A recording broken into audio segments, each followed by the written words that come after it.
Hey everybody. I wanted to show y'all where my love of diamond glaze started. And my love of diamond glaze predates my working with art journaling and card making and any kind of paper arts. It goes back to my jewelry making. These are some dominoes that I've had made for a while. And I just dug them out. They don't even have hanger backs on them yet. But I wouldn't have to. I can glue them just like this to a journal to make a clasp or, use them on a page. I could do a lot of things with them. So they just don't have anything on them yet to denote how they're going to be used. But this is where my love of diamond glaze started. And I thought I would show how to make these. And these are made, let's see, let me peek a little bit. These are made a couple of different ways. Looks like I don't have one that I did directly onto here. You can paint directly on a domino, okay, which I don't have one in my stash that's done like that. You can draw, paint, or stamp on some kind of paper. Oh, I'm not in frame. Some kind of paper. Can you kind of see the edge of the paper there?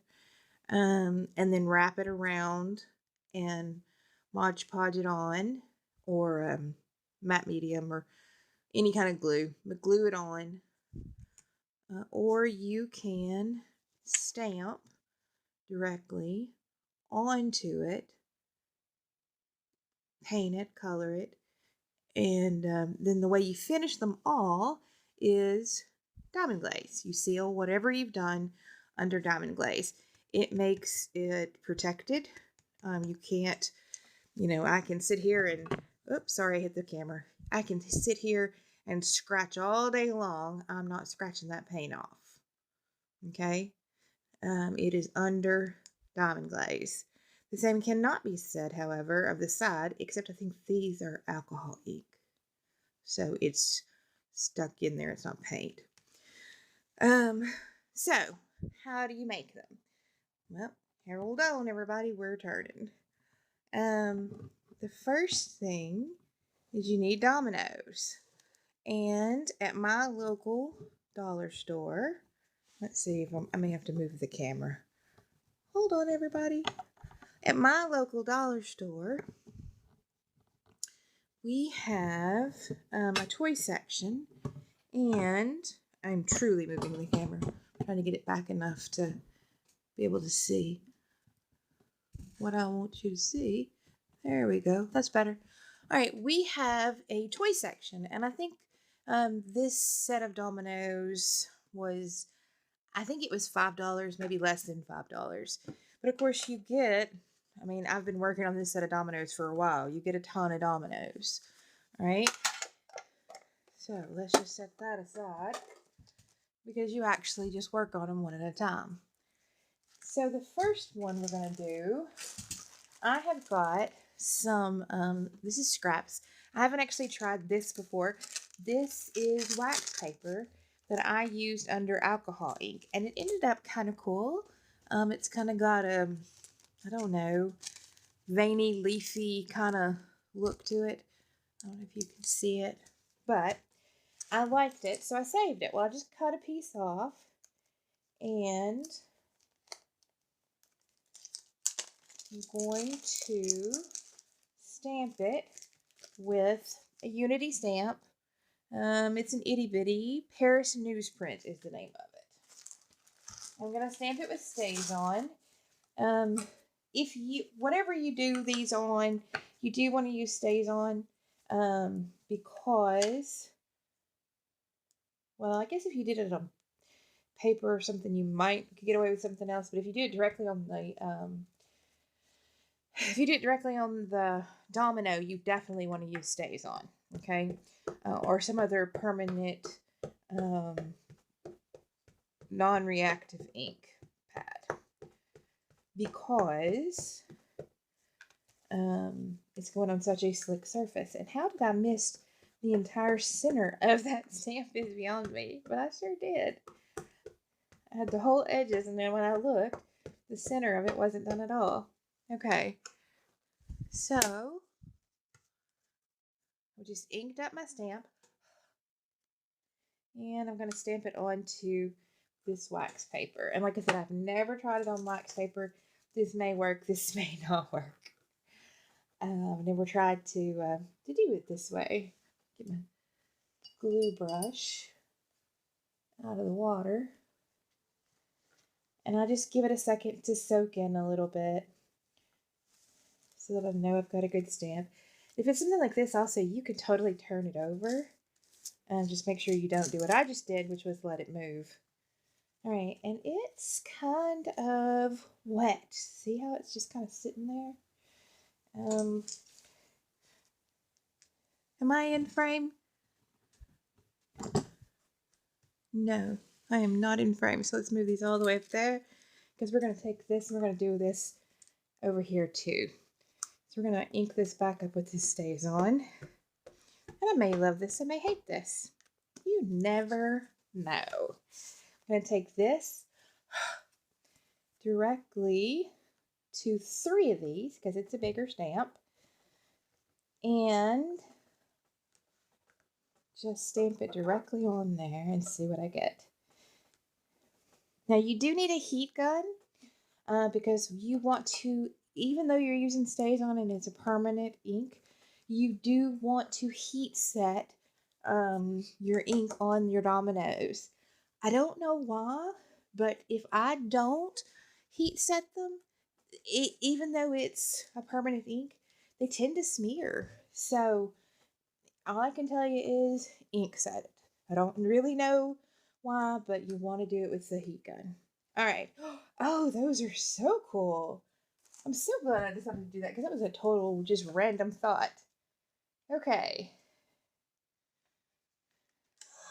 So I'm going to take my heat gun and I am just going to give these a quick heat up. I want to do the same thing to this, but remember it's wax paper, so I want to do it quick. I don't want my wax paper to start to melt.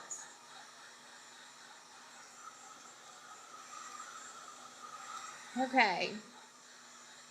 So, those are so cool. I love that. I don't know how well you can see it. Let me see how well you can see it. You can't see it at all. Okay, you're tilting, you're tilting. Can you see it now? Let me tilt you. There we go.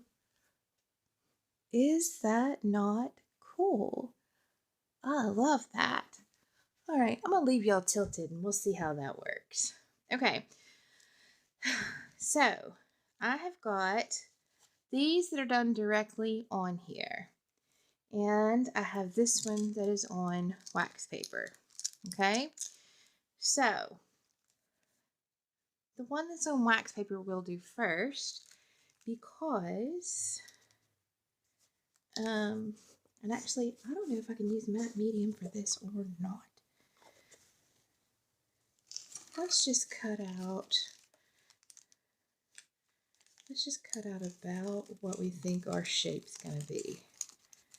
All right.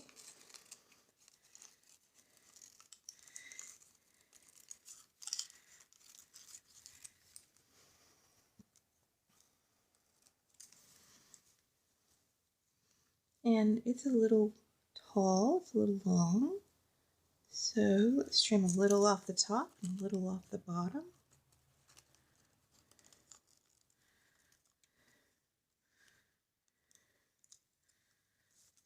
And a little off the bottom. And you can do this where it just sits on the top like I'm doing, or you can do it like these are, like this one's done, where the paper actually wrapped around the sides. That's up to you. It's just the look you're going for. But on this one, I really just wanted it on the center. And I kind of think that I want it to be even just a hair smaller so that it like sits inside it. And you can see I had no plan when I sat down for these. I just grabbed a stack of stamps out of my stamp pile, and I like that. I think that looks pretty cool. Now, one thing I will say is that white is just too white. So let me get an alcohol ink marker. And I have Vintage Photo. And I'm going to do the tops of this, just like this. All right, just do this because it's too clean. All right, now I've just got some on there, but this is a slick surface, so I can totally take my finger, isn't that cool, and mush it around and get a little on the sides so that I'm basically aging this domino. And that's all I'm doing. And some of it'll stay and some of it'll go, and it's all good. And even though it's alcohol ink, hang on, I'm gonna heat set it a little bit.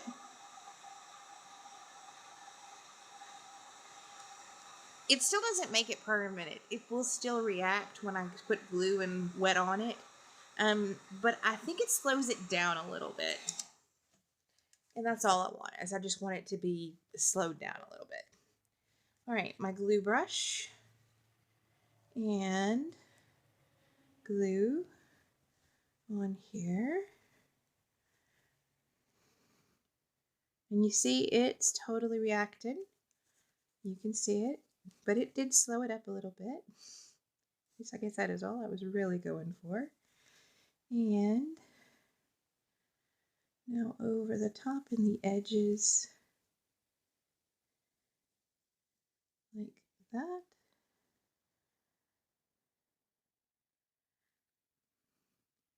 All right, and since it is wax paper, and rather than hitting it with my glue gun, I'm going to just set it aside for a second.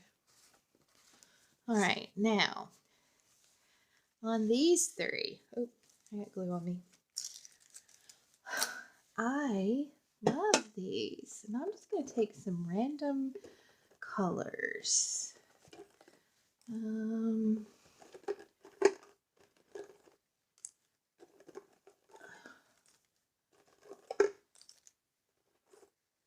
right, I've just got some colors out of my alcohol inks. These are my distress markers. And I'm just gonna put a little color on here and mush it around a little bit. And my fingers are dirty because I have a little of that brown still on there, so it may do that a little. And then where my butterfly is, let's take this really pale blue and let's color in the light parts of my butterfly.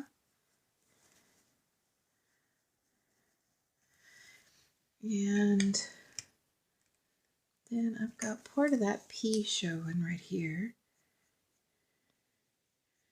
or whatever that was, but it's definitely a something, and it kind of looks old-timey, so I'm just going to color it with that. And then I'm going to take this yellow. How about I get something that looks just a little, this is crushed olive. All right, and let's just put it in here like that.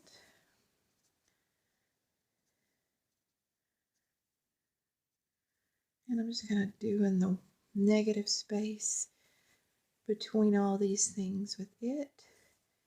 And maybe I'll just hit it a couple of places in that green.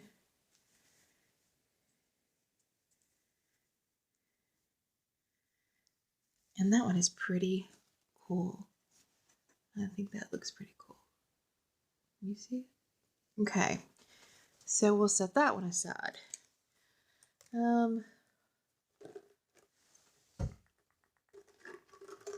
What is this? This is my antique linen. All right, so on this one, we're gonna start by coloring it with this antique linen. Okay, because I'm kind of gonna give it a vintagey feel. All right, and then where is my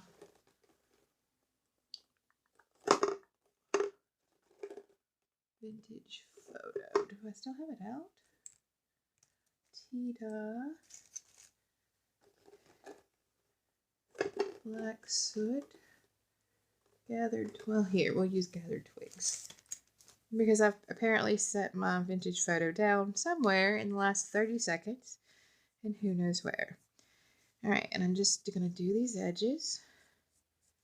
Just like this.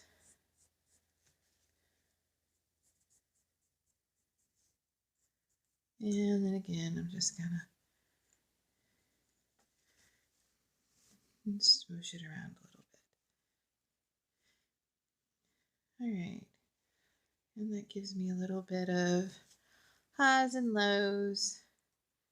And I like it. Alright. On my P though, from Paris, I've got to decide if I want it to be bright or if I want it to be pale. And how about I go straight in between? I get this iced spruce. It's going to be colors,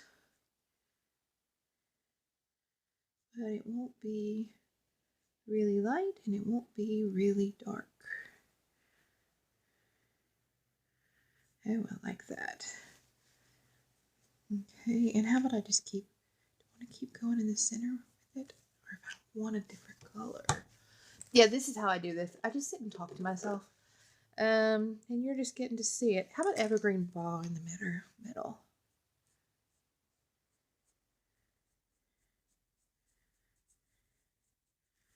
And how about I pick some of it back up? Oh, yeah. I like that. Okay. So again, let me just give this a quick heat set. And I don't think I gave this one, so we'll give it one. And you know what? I'll do the last one later. Let me give this a quick dry.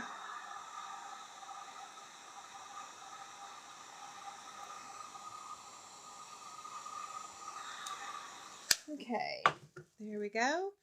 So there are my 3 that I have done. And all you have to do at this point is diamond glaze them. And it makes them sealed, it makes them shiny, and it protects them. And it's really, really easy. You have to have a completely flat surface. And then what you do is, well, first of all, you wait for your diamond glaze to actually start running, which I think my tip maybe. I think my tip may be, yeah, I see it right there. My tip was icky. Okay, so now that we've broken that, it should flow freely. And see, it is. All right, so what you want to do is you want to go around your edges. And you want to go to the very, very edge. And this takes a little bit of practice. I have done hundreds of these, so if the first time you do it, you're like, man, that looked so easy when she did it. Know that it didn't look that easy the first time I did it. You want to go to the very edge, don't let it fall off, and fill the whole thing.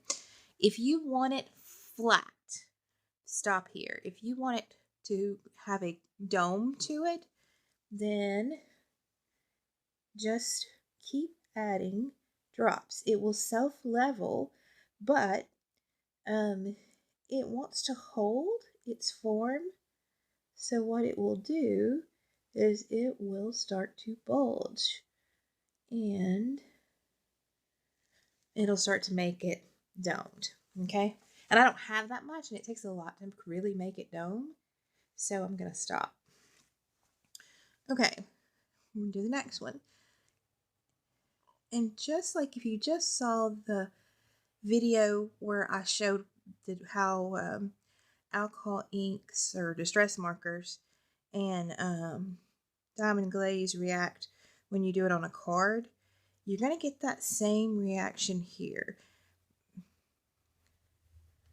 Heat setting it slows it up, but it doesn't stop it.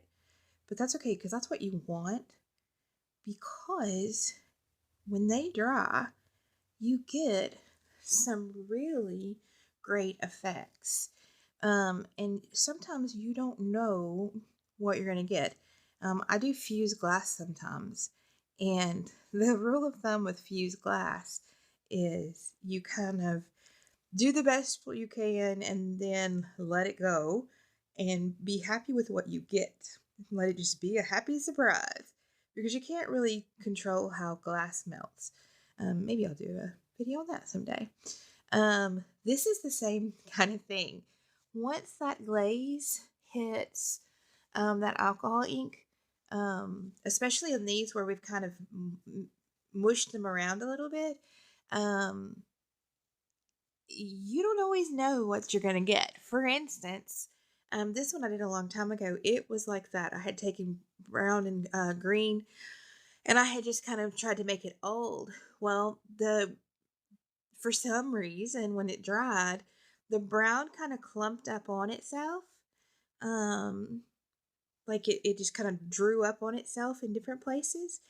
I love that. I could not have made it do that in a million years if I'd tried. I don't know how I made it do that, but I love it. So, same thing here. This one, when I did it, it turned totally neon. And again, I love that. I would have never guessed it. This one, she turned total Wicked Witch of the West with her green face. Um, I didn't know it was going to do that, but I love that it did. So, that is how you do these. I won't post this video for a day so that you can see what they actually dried to look like. I'll take pictures, and I don't I don't know if I can add them to the video. So if you're watching this directly on YouTube and not through my blog or Facebook page, you'll probably have to go to the Facebook page, which is Mickey's Niche, MICKIE''S, 2 words, to see how they actually dried. But if I can figure out how to put the pictures back on the video at the end, I will. Y'all know I'm new to this. I'm still figuring out all this filming stuff. So there we go. That's how you make them. They're really quick. They're really easy, which is why I have a box of them. And they're really fun. So hope you try it out. Hope you liked it. And who knows what my next video will be. Bye.